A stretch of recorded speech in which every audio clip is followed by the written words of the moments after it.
हरे कृष्णा, राधे राधे। तो फ्रेंड्स, सावन का पवित्र और पावन महीना जो है 30 जुलाई से लेके 28 अगस्त तक रहेगा। और शिव पूजन के लिए सावन का जो महीना होता है वो संपूर्ण शिव स्वरूप को सावन के महीने को कहा गया है। और यहाँ पे जो है वारों में सोमवार का दिन और महीनों में भगवान शिव को सावन का महीना, तिथियों में भगवान शिव को चतुर्दशी और व्रतों में भगवान शिव को ना प्रदोष व्रत सबसे प्रिय है। तो सावन का जो पूरा महीना होता है ये शिव स्वरूप कहा गया है। और प्रकृति जो हो जाती है वो हरी भरी। और सावन के महीने में कोई भी ऐसा दिन ना हो जिस दिन हम अपने भगवान शिव का भजन पूजन ना करें। और सावन के महीने में हमें शिव भक्तों को ना क्या क्या करना चाहिए। तो सबसे पहला कार्य जो होता है सावन के महीने में हमें पूरे नियम से यही करना चाहिए कि हमें शाकाहारी बन के रहना चाहिए। सावन के महीने में कोई भी तामसिक आहार ना खाएं।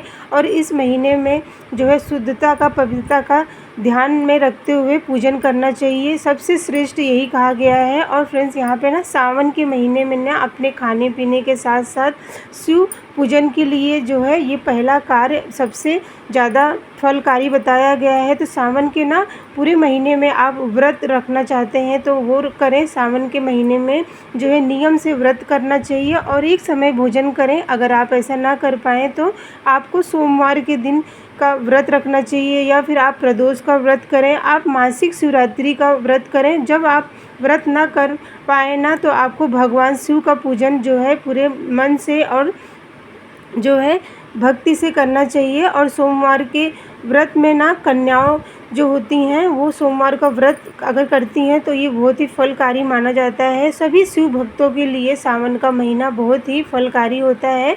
और जो यहाँ पे मंगलवार के व्रत होते हैं जिन्हें कहा जाता है मंगला गौरी का व्रत, जिसमें ना पार्वती माता जी का पूजन किया जाता है अपने गृहस्थ जीवन को सुख समृद्धि की कामना के लिए।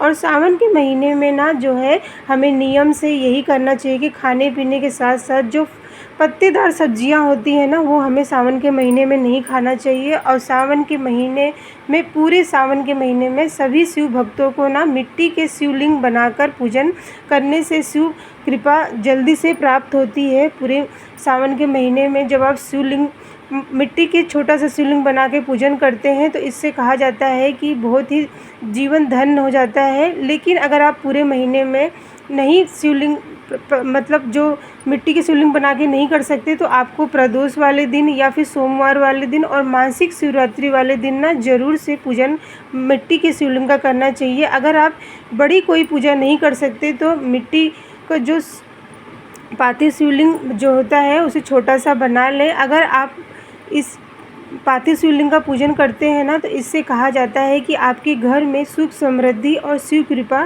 का बहुत ही जल्दी से कृपा होती है। तो फ्रेंड्स, अगर आपके घर में बेल वृक्ष का पौधा है ना तो आपको बेल वृक्ष की जड़ में ना छोटा सा शिवलिंग बनाकर बेल वृक्ष महादेव के नाम लेके ना उनका पूजन करना चाहिए। जैसे कहा जाता है कि फागुन महीने में जो शिवरात्रि नियम से व्रत पूजन करते हैं, 4 पहर की पूजा जो होती है, ठीक उसी तरह से ना भगवान शिवरात्रि का जो पूजा होती है ना उसी का फल आपको जो है सावन के महीने में हर रोज़ छोटे से जब स्वरूप की जब आप पूजन करते हैं, उनका रुद्र अभिषेक करते हैं पूरे सावन के महीने में, तो इससे ना कहा जाता है कि शिव कृपा बहुत जल्दी से होती है। और यहाँ पे फ्रेंड्स, हर रोज़ हमें भगवान शिव का जो है जल अभिषेक सावन के महीने में ज़रूर से करना चाहिए। सावन के महीने में कोई भी प्रिय स्तोत्र जो होता है उसका पाठ करें।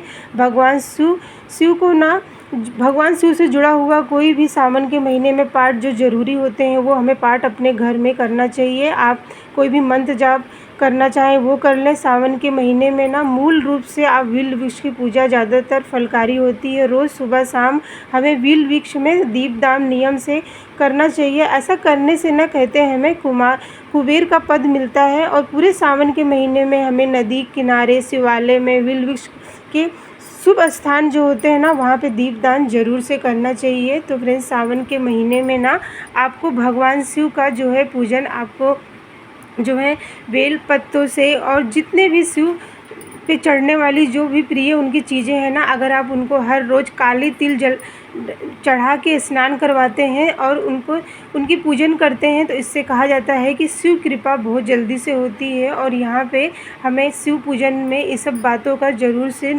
ध्यान करना चाहिए और कोई भी एक नियम सावन के महीने में ज़रूर से करें। कोई भी जो है हमें पाठ का नियम या कोई भी प्रिय स्तोत्र शिव जी से जुड़ा हुआ उसका पाठ करना चाहिए। और नियम से जब हम सावन के पूरे महीने में ये सब नियम से करते हैं तो इससे कहा जाता है कि शिव कृपा सभी भक्तों पे होती है। तो ये छोटी सी जानकारी अगर आपको पसंद आई तो मेरी वीडियो को आप लाइक करें, चैनल पे पहली बार आए सब्सक्राइब कर लें। हरे कृष्णा, राधे राधे, हर हर महादेव।